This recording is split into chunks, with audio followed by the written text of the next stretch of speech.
पुण्यातील आरटीओ कार्यालयासमोर रिक्षा चालकांनी आंदोलन केलं। पुण्यामध्ये गेल्या वर्षभरात तब्बल 12,500 नवीन रिक्षा परमिट वाटप करण्यात आल्याचं समोर आलंय। आरटीओच्या आशीर्वादानं तब्बल 20,000 स्क्रॅप रिक्षा आजही रस्त्यावर फिरतात। शहरात रिक्षा वाढल्यानं गोरगरीब रिक्षा चालकांना मोठा फटका बसतोय आणि यापूर्वी दिवसाला 800 रुपये मिळणाऱ्या रिक्षा चालकांना आता केवळ 300 रुपये मिळतायत। दरम्यान नवीन रिक्षा परवाने बंद करावेत अशी मागणी रिक्षा चालकांनी केली आहे।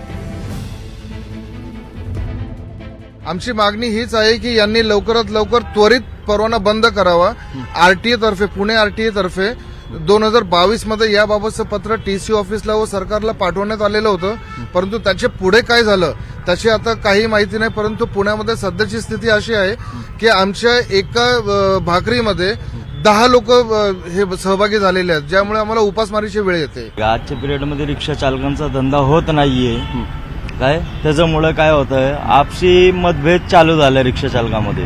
आमचं म्हणणं एवढंच आहे की लवकरात लवकर ते परवाना बंद करावं, ठीक आहे, आणि ई रिक्षाला परमिट सक्ती करावं। आरटीओचं आणि ट्रॉफिकवाल्यांचं संगनमतानुसार येणार हे चालू आहे सगळं, की त्यामुळे गाड्या स्क्रॅप वरती कारवाई होत नाही आणि त्यानंतर सरकारी किंवा बिगर सरकारी जे आधी नोकरदार आहेत त्यांची परमिट आहेत, तर ते पेन्शन पण घेत आहेत, काम पण करतायत आणि मग त्यांनी असं डबल व्यवसाय त्यांनी चालू केलेले। मग जे प्रामाणिकपणाने रिक्षा चालक जो रिक्षा धंदा करतो तर त्याच्यावरती उपासमारीची वेळ येते ना।